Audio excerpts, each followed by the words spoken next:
welcome back to my channel. This is Preet from Doodling Art Preet, and today we are going to learn some basics about dot mandala. So here I have the dotting tools with me, excluding this one. These dotting tools I had bought from Amazon. You can check out Amazon for other dotting tools also. I think they are available in plastic, glass as well. This is actually wooden. Basically you need a dotting tool where different sizes and precisions are available for you. You can see the nibs are smaller or larger in size, and that is what we are looking for. Another thing is that if you don't have the dotting tools, you can actually go for a pencil and then apply the pressure according to your own need. You can go for any pencil, or sometimes you can actually go for your toothpicks. You can use toothpicks or earbuds as well to just change the amount of pressure you're applying on your toothpick or the earbud, just to see the amount of size of the dots that you're giving on the canvas. Over here I do have different sizes, so I don't have to worry about the pressure.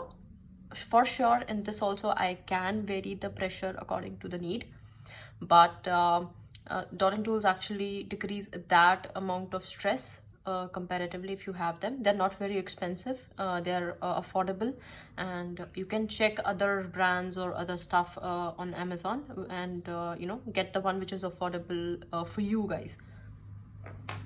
You can see a lot of paint on them. I use them a lot, and I actually dip them directly into the bottles, and that is one reason for all the paint around.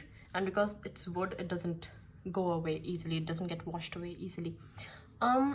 Now important factor is the paint density that you're going to be applying for a dot mandala. If you have these bottles with you, poster colors or fabric colors with you, it's very easy to actually use them directly onto your canvas using the dotting tools. You don't have to worry about changing the density anyway.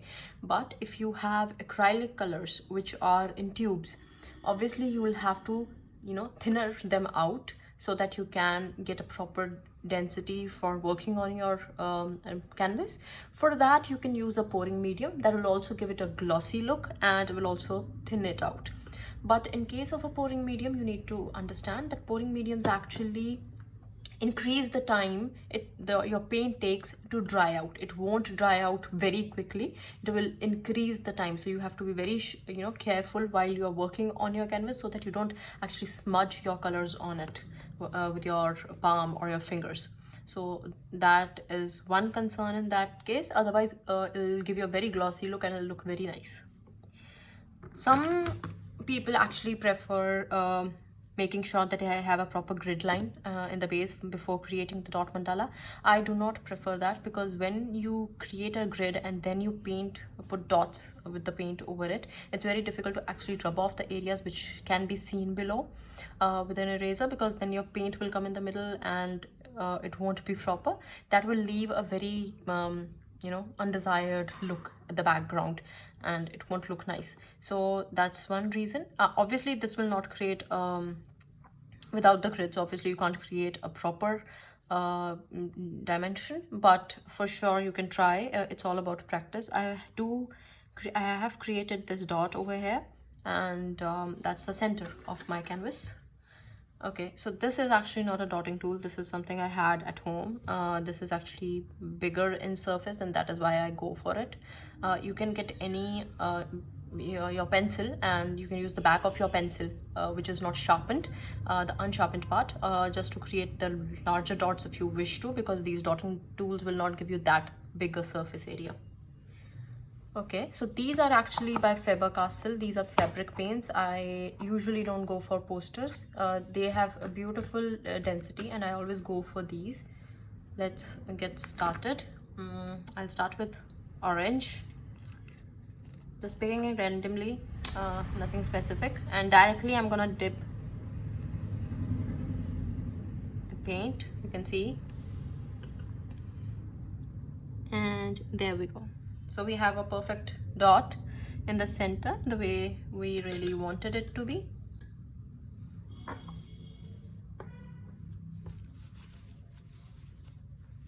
always keep a tissue handy so that you can rub off the paint from your dotting tools easily. I'm gonna pick black. I am just trying to show you guys that okay, this is how you can create your work. I am going to take a medium size, this one, dotting tool. You don't have to dip it all the way. You will have to keep dipping it again and again, otherwise your dots will keep decreasing in size. So basically you can create 2 or 3 dots at the max, and then you should pick up the color again. There you go. So far so good. You don't have to use water for cleaning these. Actually, you can simply keep a tissue handy and rub your nibs on your tissue to clean it off. Okay, I think I'm gonna go for the larger dot again, but not this large, this one. You can change the sizes. If you have different sizes of pens, you can use that if you don't have a tool, something of this sort. Okay, instead of black, I am going to go with orange again. Create a larger dot.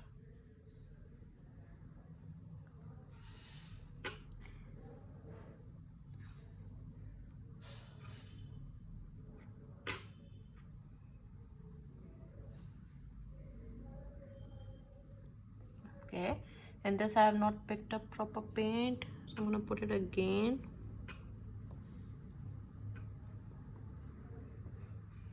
Now I'm going to do another trick where I'll be picking a larger size one only, but will not keep dipping it again and again like we did it for this initial circle of black. We are gonna dip it once, put the dot, and move around the circle, decreasing the size. Let's let the size be decreased. Okay. Yep. Again, dot, and let the size decrease.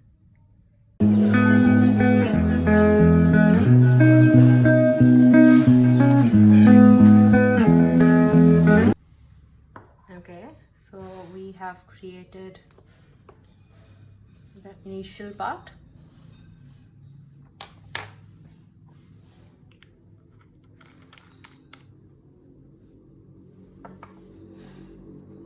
Now what we're gonna do is add another dimension by adding another color over here. Okay, let's go with crimson. The technique will remain the same, but I'm going to get the larger size.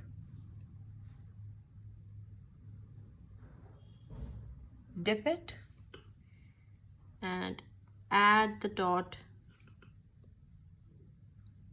in middle of these two oranges. Again, gonna do the same for the next positions as well.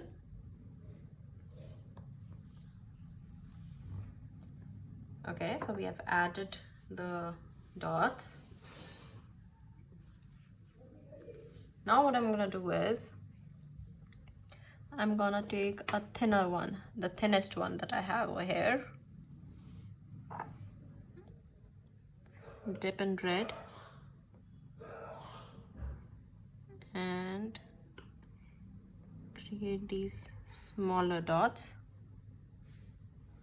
using the same technique that we had used earlier.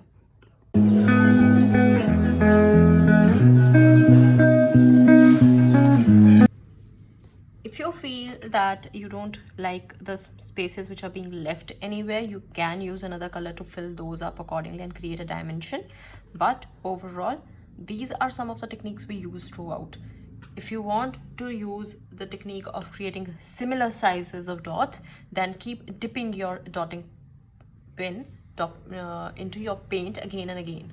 Do not let it go thinner. But if you want to decrease in size, then don't dip it again and again, and decrease in size till the point that it dries out on your nib. Now, if you feel okay that this is not giving me a proper dimension still, you can pick another one. Okay, I'm gonna pick this size, dip in some another color, and actually add that color onto the top of your existing color.